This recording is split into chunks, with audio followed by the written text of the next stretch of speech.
Sparkies! Welcome back to large group time. This is week 4 of our large group time. This is also going to be our second to last video large group time. I know, I'm sad about that. Next week will be our last one, and I'll talk about a summary of everything we talked about this year during large group time.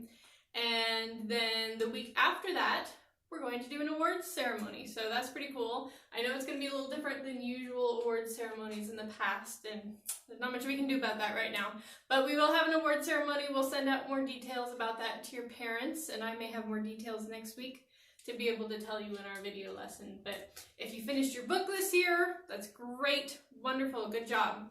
And you will get an award at award ceremony, and then after the award ceremony, we will get your awards to you because, well, you can't actually be at the award ceremony, but we will have a ceremony and we will send that out to you all so you all can watch it and then get you your book award after the award ceremony.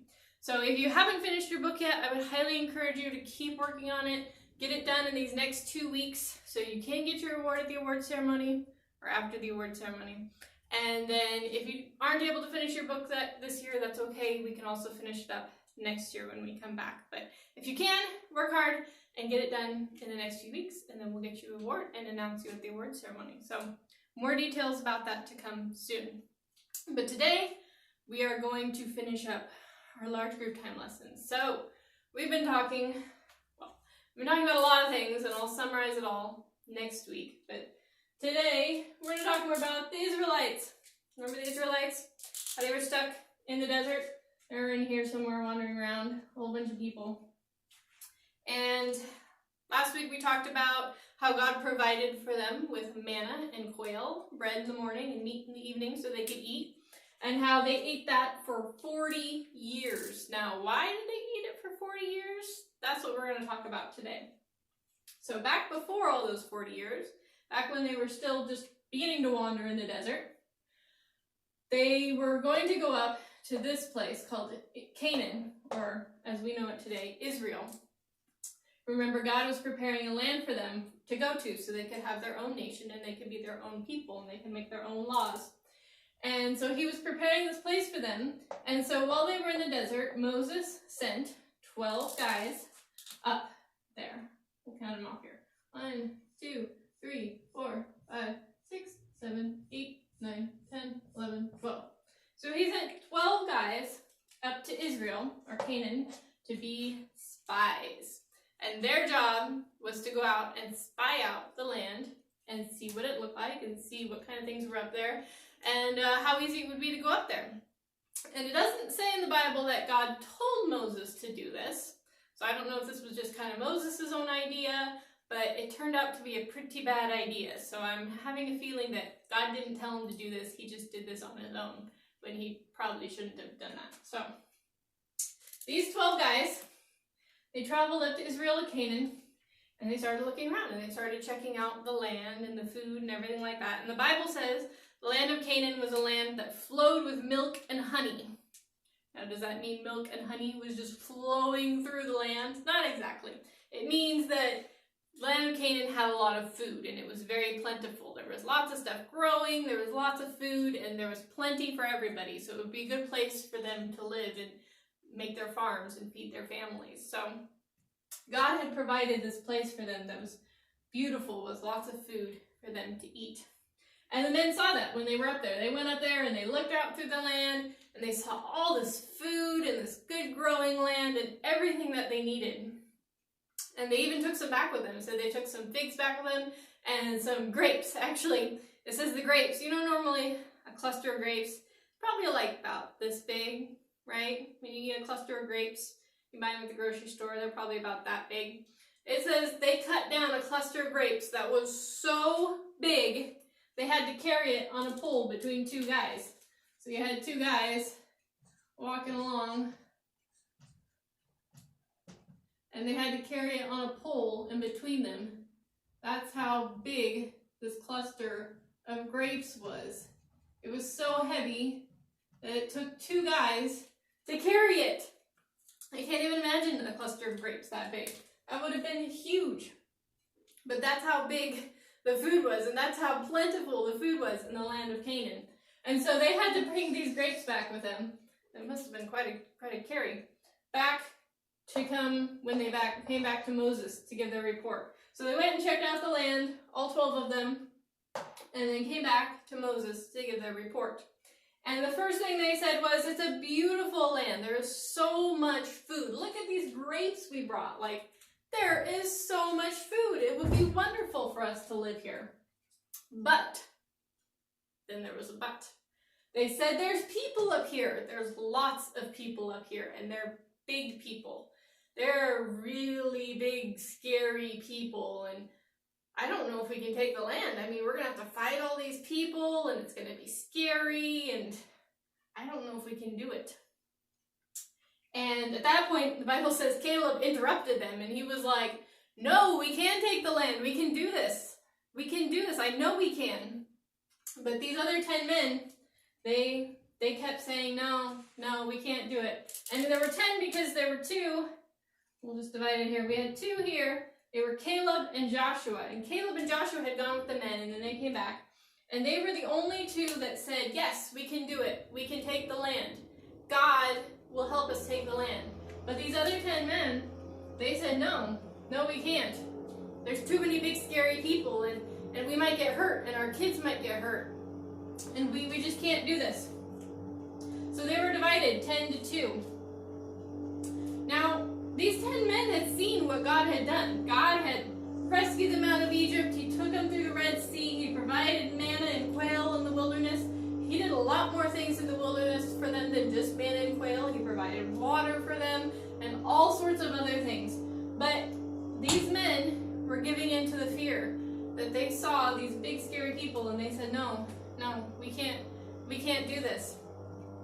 So they went out to the rest of the Israelites. There were lots more Israelites, and they told them all that they had seen, and they spread this fear throughout all the Israelites. They told them there's big, scary people there, and we can't do this. So the rest of the Israelites started panicking, and they said, oh no, there's no way we can do this. What are we going to do? Why did God bring us here? Again, questioning God. You would think they would learn the first time, but no. Again, questioning God and His plan, everything that He had for them. So then it says that Joshua and Caleb went out throughout the camp, and they tried to convince the people. They said, no, we can do this.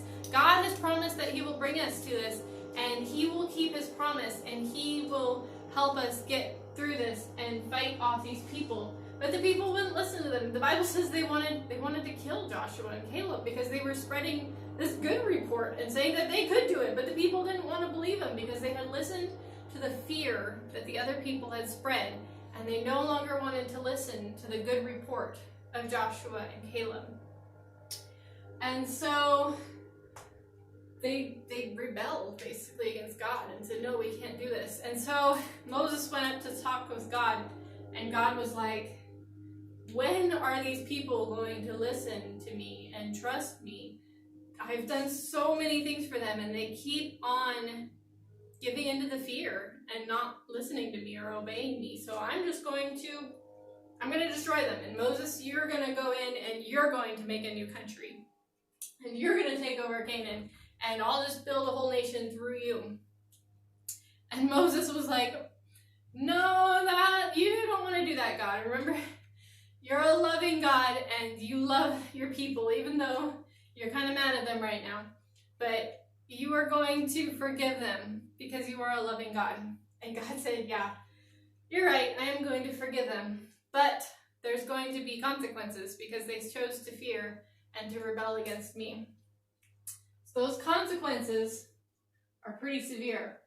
He said everybody above 20 years of age, so anybody 21 and older, is going to die out here in the wilderness in the next 40 years. So for 40 years, you are going to live in this wilderness, wandering around and around and around. And anybody 21 years and older is going to die while you're in this wilderness. And everybody 20 and under is going to live, and after those 40 years, they will go into the wilderness and they will take it off.